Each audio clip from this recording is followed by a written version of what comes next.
आज इस ऐतिहासिक स्तर पर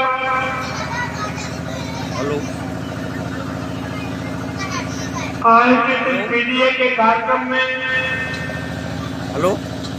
आज इस कार्यक्रम की अध्यक्षता कर रहे सम्मानित दादा छेड़ाराम यादव जी, इस कार्यक्रम में उपस्थित समाजवादी पार्टी के सम्मानित जिलाध्यक्ष आदरणीय अरुण कुमार बबलू राजा जी, इस कार्यक्रम में उपस्थित पूर्व जिलाध्यक्ष समाजवादी पार्टी आदरणीय दीप सेन यादव जी, इस कार्यक्रम में उपस्थित भाई सरनाम सिंह जी, इंजीनियर रामोकार जी, राघव अग्नोत्री जी, रनिया से चेयरमैन आर के दिवाकर जी, भाई सैलू सोनकर जी, अरुण तिवारी जी, सुभाष संखवार जी, बबलू संखवार जी, सुरेश सक्सेना जी, शेखू खान जी, कैप्टन रामशंकर प्रजापति जी, रोहित विश्वकर्मा जी, शिव संखवार जी, रुक्मणी संखवार जी, सोबरन संखवार जी, सीताराम पाल जी, एक्स एयरफोर्स से रिटायर्ड हैं, छोटे राजपाल जी, सावित्री संखवार जी, रामविलास पासवान जी, और जिनमें इस कार्यक्रम को सजाया है, मेहनत की है, वो नौजवान साथी हैं चिंटू गौतम जी, नीरज गौतम जी, अशोक गौतम जी, महेश पासवान जी, दीपू गौतम जी, प्रमोद गौतम जी, बेचेलाल गौतम जी, प्रिंस यादव जी, राजू दिवाकर जी, राजकुमार पाल जी, विपिन पाल जी, आयुष पाल जी, देवराज गौतम जी, विपिन पाल जी, संदीप संखवार जी, और इस कार्यक्रम के मुख्य आयोजक हमारे छोटे भाई समाजवादी पार्टी के जिले के उपाध्यक्ष आदरणीय अमर सिंह पाल जी, इस कार्यक्रम में बाबा साहब की गीतों से बाबा साहब के संगठनों को जो दिन रात प्रत्येक कार्यक्रम में अपनी वाणी से लोगों को जागरूक करने का काम कर रही है, हमारी बहन आदरणीय शीला जी, शकुंतला कमल जी, उनके साथ संगत करने वाले हमारे वादक कलाकार साथी, गायक कलाकार साथी, और इस कार्यक्रम में उपस्थित हमारे सम्मानित बुजुर्गों, नौजवान दोस्तों, माताओं, बहनों एवं प्यारे बच्चों, सबसे पहले उस महामानव को जिसने बेजुबानों को जुबान, दलितों को सम्मान, भारत को संविधान देने वाले बाबा साहब अम्बेडकर के चरणों में श्रद्धा सुमन अर्पित करते हुए आज इस कार्यक्रम में मंच की ओर से सामने बैठे सभी साथियों का मैं पीडीए पंचायत में आप सभी का हार्दिक स्वागत करता हूं, वंदन करता हूं, अभिनंदन करता हूं। और बाबा साहब के बारे में, उनके संघर्षों के बारे में, पीडीए के बारे में की बात करते हैं। इन तीनों युगों में जो समानता का अधिकार जो कोई महामानव, कोई भगवान नहीं दिला पाया, 26 नवंबर 1949 को बाबा साहब अम्बेडकर ने एक वोट का राइट देकर, प्रधान से लेकर प्रधानमंत्री बनने और बनाने का अधिकार देकर समूची धरती पर, भारत की धरती पर स्वर्णिम की शुरुआत करने का काम किया। संक्षेप में हम कह सकते हैं कि इस देश में अगर डॉक्टर अम्बेडकर नहीं पैदा हुए होते तो आप हमें दो बार एमपी बना चुके हैं, एमएलए हम बन चुके हैं। ये एमपी एमएलए बनना तो बड़ी बात थी, हम प्रधान बनने का सपना भी नहीं देख सकते। अब आप लोग सोचते हो कि बाबा साहब ने ऐसा क्या कर दिया जो हम प्रधान बनने का सपना नहीं देख सकते। बाबा साहब अम्बेडकर ने संविधान सभा में में अपनी बात रखी तो यहाँ के तथाकथित बुद्धिमान लोगों ने कहा, बाबा साहब हमारे सामने सबसे बड़ी चुनौती है। क्योंकि अंग्रेजों ने कहा कि हमने 250 बरस राज तो इसलिए किया कि हम काबिल थे, तुम नाकाबिल हो। तो यहाँ के लोगों ने कहा कि भाई हमारे सामने बड़ी चुनौती काबिलियत की है। बाबा साहब काबिल लोग वोट डालें, काबिल लोग देश चलावें, तो इसके बारे में नियम तय हो जाए, राय तय हो जाए। तो बाबा साहब के सामने 3 शर्तें रखी गई। कौन काबिल होते हैं आज की तारीख में 75 साल बाद भी? उन्होंने कहा वोट डालने का अधिकार उनको हो जो कम से कम BA पास हो, यानी जो सबसे ज्यादा पढ़ा लिखा हो। बाबा साहब ने सोचा हमारे समाज को तो पढ़ने का अधिकार नहीं है, अगर ये नियम पास हो गया तो फिर हमारा समाज प्रधान बनने का सपना भी नहीं देख पाएगा। बाबा साहब ने इस शर्त को नहीं माना। दूसरी शर्त बाबा साहब के सामने रखी गई, वोट देने का अधिकार उनको हो जिनके पास कम से कम 200 बीघा जमीन हो, यानी जमींदार हो। बाबा साहब ने अपने समाज की ओर नजर घुमाई। उन्होंने कहा हमारा समाज तो भूमिहीन है, अगर ये भी नियम पास हो गया तो फिर कोई प्रधान बनने का सपना नहीं देख सकता। बाबा साहब ने इस बात को भी नहीं माना। तो तीसरी शर्त बाबा साहब अम्बेडकर के सामने रखी गई कि वोट देने का अधिकार उनको हो जो मिल मालिक हो, फैक्ट्री मालिक हो। बाबा साहब ने कहा फैक्ट्री और मिल तो दूर, हमारे यहाँ तो चकिया मशीन तक नहीं है, कटिया मशीन नहीं है। ये भी नियम अगर पास हो गया तो फिर कोई आदमी हमारे समाज का प्रधान बनने का सपना। इन तीनों शर्तें मानने के पीछे अगर बाबा साहब अम्बेडकर कहते कि हमें देश का प्रधानमंत्री बना दो, हम तीनों शर्तें मान लेंगे, बाबा साहब अम्बेडकर तो प्रधानमंत्री बन जाते। लेकिन फिर कोई दलित पिछड़े समाज का आदमी प्रधान बनने का सपना नहीं देखता। बाबा साहब कहते हमें इतना पैसा दे दो कभी देश के नंबर 1 के अमीर आदमी बन जाए। बाबा साहब तो अमीर बन जाते हैं, लेकिन फिर दलित समाज पिछड़े समाज का एक भी आदमी प्रधान बनने का सपना नहीं देख सकता। जो बाबा साहब पैसे से नहीं बिके, पद से नहीं बिके, किसी के सामने झुके नहीं, आज उनके दिए हुए उस वोट के अधिकार की कीमत न समझने के कारण हम उसको पंचायत चुनाव में किस तरह से बेचने का काम करते हैं, बाकी विधानसभा और पार्लियामेंट के चुनाव में भी जगमगाने का काम करते हैं। हम पूछना चाहते हैं आज अगर बाबा साहब बिक गए होते तो क्या भी हमें आपको बिकने का नंबर आता? फिर कोई नेल्सन मंडेला भारत में पैदा होता, साउथ अफ्रीका की तरह, जो कि जहाँ पर काले लोगों को वोट का अधिकार नहीं था, फिर कोई भारत में नेल्सन मंडेला पैदा होता, 30 साल जेल में रहता, फिर वोट का अधिकार दिलाने का काम करता। तो मैं ये बात इसलिए बता रहा हूँ कि बाबा साहब अम्बेडकर ने कहा था कि ये कारवां में बड़ी मुश्किल से यहाँ तक लेके आया हूँ। मेरे चाहने वाले, मेरे मानने वाले इस कारवां को आगे न ले जाए कोई बात नहीं, लेकिन इसको पीछे ढकेलने का काम न करें। आज जो हालात है, बाबा साहब ने ये भी कहा था संविधान सौंपते समय कि किसी देश का संविधान कितना अच्छा क्यों न हो, कानून कितना अच्छा क्यों न हो, अगर लागू करने वाले की नीयत नहीं ठीक होगी तो संविधान बेकार साबित होगा।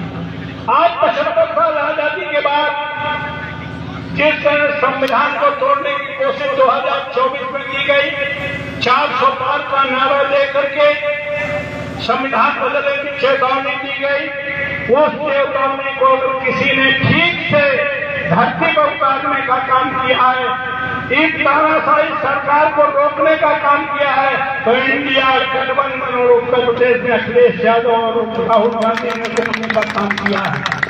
अगर ये लोग संविधान को बचाने के लिए धरती पर जमीन पर उतरने का काम न करते और 400 पार हो जाता, तो अभी तो एक देश, एक चुनाव की बात हो रही है, फिर अगले ही चरण में एक देश एक राजा की बात होने लगती, संविधान बदल दिया जाता।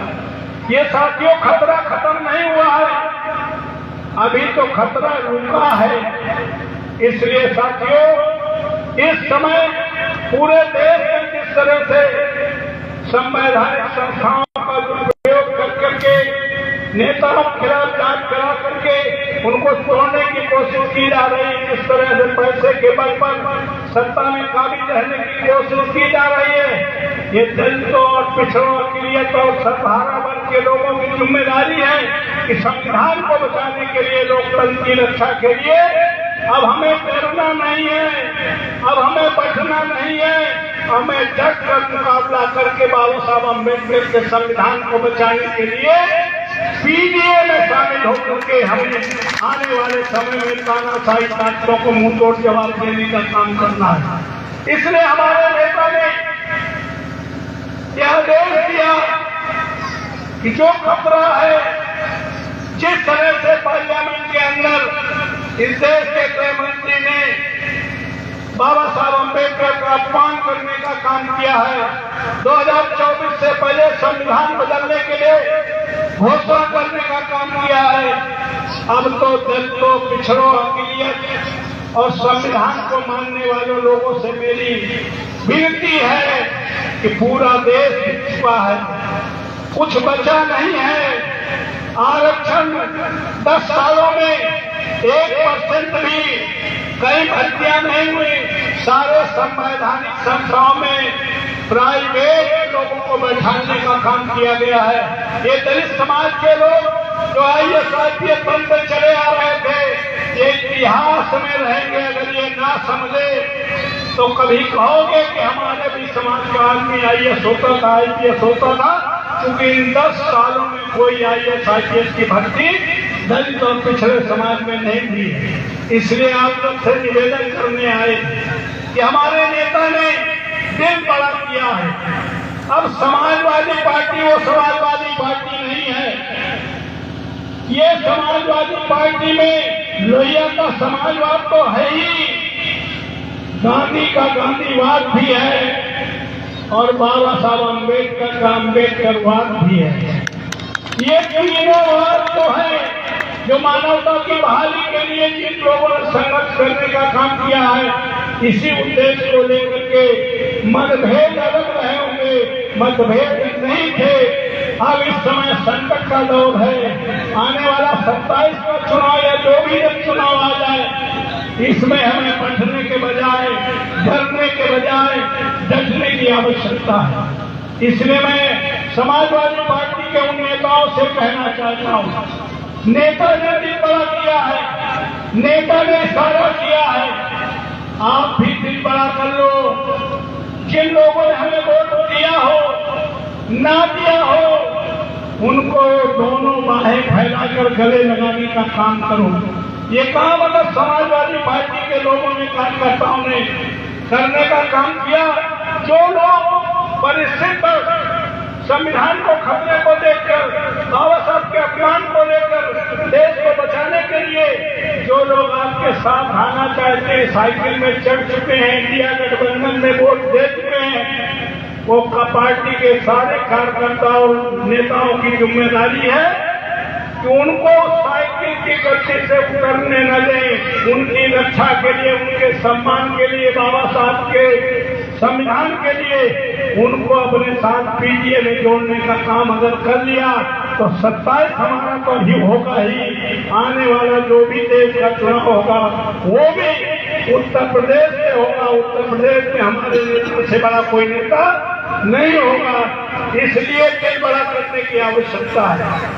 छोटे दिल से काम नहीं चलेगा। इसलिए हमने पहले भी कहा था अध्यक्ष से कि जो भी पीडीए की मीटिंगें लगे वो बाबा साहब अम्बेडकर की प्रतिमा के पास, पार्क के पास लगनी चाहिए, ताकि हम बाबा साहब के बारे में लोगों को अवेयर कर सकें। अब इस समय बढ़ने की जरूरत नहीं है कि कोई इधर चला गया, कोई उधर चला गया, कोई इधर चला गया। इस समय एकजुट होकर के केवल एक लक्ष्य होना चाहिए, वो बाबा साहब अम्बेडकर का सम्मान से दिया हुआ वो संविधान जो हमें सब तरह की आजादी देने का काम करता है। आओ हम मिलकर के आज संकल्प लें, क्योंकि कल ही 26 जनवरी थी। 26 जनवरी में बाबा साहब का संविधान लागू हुआ था। हम संकल्प लें कि बाबा साहब के संविधान को बचाने के लिए केवल वोट ही नहीं देंगे, अगर कोई भी बाबा साहब के संविधान को बदलने की हिमाकत करने का काम करता है तो हम लोग सबको को करने का काम करेंगे, जरूरत पड़े तो जेलें भरने का काम करेंगे। इससे भी बड़ी कुर्बानी अगर कोई आएगी तो देने से पीछे हटने का काम नहीं करेंगे। इसलिए आपसे निवेदन करने आए हैं कि आप सब लोग, हम लोग समाजवादी पार्टी के लोग यहाँ बैठे हैं, हम तो लंबे समय से जानते हो, हम तो अम्बेडकर मूवमेंट से निकल के ही आए हैं। हम लोगों ने पूरी राजनीतिक जिंदगी में बाबा साहब अम्बेडकर जानते थे वोट देते समय कि हमने वोट तो दे दिया है, लेकिन अगर इसमें भाईचारा ना बना तो इनकी सत्ता नहीं मिल पाएगी। इसलिए बाबा साहब अम्बेडकर ने क्या कहा था कि दलित समाज के लोगों, पिछड़े समाज के लोगों, मान्याती और सर्वहारा वर्ग के समाज के लोगों, तुम आपस में खान पान न करो, कोई बात नहीं, आपस में रोटी और बेटी का संबंध करो, कोई बात नहीं। जैसे आज पीडीए के नाम पर यहाँ पर बैठे वैसे बैठना शुरू कर। देश का पहला विद्वान, विश्व का 5वां विद्वान बैठे जैसी छोटी मोटी बात नहीं कर रहे थे। उन्हें पता था कि बैठेंगे तो चुप नहीं बैठेंगे, बैठेंगे तो बात होगी। तमाम लोगों ने अपने विचार देने का काम किया है। बैठेंगे तो बात शुरू होगी, बात लंबी चलेगी, चाय पानी होगा, और बात लंबी चलेगी तो खाना पानी होगा। क्योंकि उस समय जब बाबा साहब अम्बेडकर कह रहे थे, उस समय सर्वाइवल के लिए हजारों साल पहले ये जितने भी समाज हैं, इन्होंने जो काम किया, पेट पालने के लिए जो काम किया, 5-6 भाई थे, 6 भाई अलग अलग काम किया, वही काम कौम बन गए। जात जैसी कोई चीज है नहीं, लेकिन जाति है कि जाति ही नहीं। बाबा साहब अम्बेडकर जानते थे जात जैसी कोई चीज नहीं है, इसीलिए तो उन्होंने कहा था बैठना सुन को बैठ रही, बात शुरू होगी, खाना पानी होगा आने वाले समय में। आज बाबा साहब की बात सच नजर आती है। उस समय कास्ट थी, अब क्लास है। अब क्या है? क्लास है।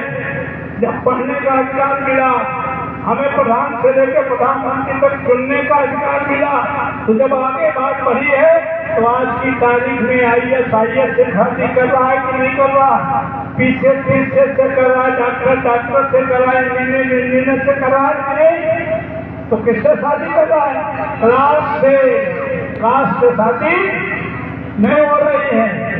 ये भाईचारा बनाने के लिए पीडीए माध्यम है।